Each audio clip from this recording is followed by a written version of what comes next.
রাত হলেই শ্যামপুর গ্রামে নেমে আসে শুনতার মর্মর আর ঝিঞ্জি পোকার ডাক ছাড়া কিছুই শোনা যায় না। কিন্তু আজ রাতটা আলাদা। কালনির শাখা নদীর তীরে ভেসে উঠেছে এক নারীর লাশ।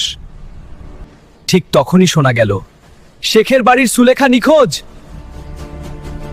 এক কিশোরের চিৎকারে সবাই ছুটে যায়। মাটির নিচে লুকানো ছিল লাশের মাথা। নাকের ফুল দেখেই সবাই চিনে ফেলে, এটাই সুলেখার লাশ। বিতর্কের মাঝেই কোনো রকমে জানাজা পড়ে দাফন করা হয় সুলেখাকে। 2 সপ্তাহ পর সুলেখার কবরের পাশেই ঝুলছিল করিম মৌলার লাশ।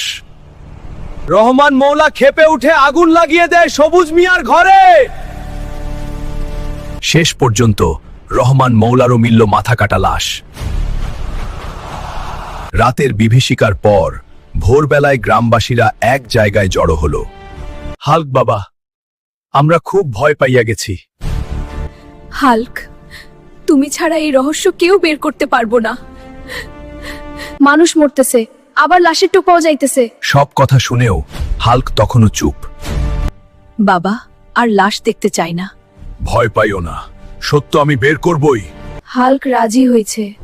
যে অপরাধ করছে সে মানুষ হোক বা অশরীরী, ছাড় পাবে না। কিন্তু হাল্ক জানতো না, কেউ একজন দূর থেকে সব দেখছে। হঠাৎ করেই অশরীরী শক্তি আবার ফিরে এলো।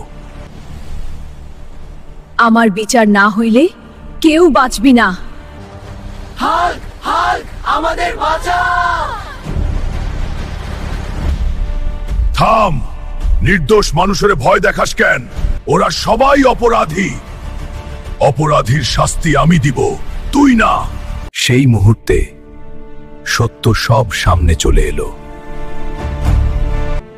আমারে কেউ বাঁচায় নাই। তোর বিচার হবে, কিন্তু নিরপরাধের রক্ত আর না। হাল্কের শক্তিতে অশরীরী শক্তি মুক্তি পেল। ন্যায় পাইছি, এবার আমি যাই।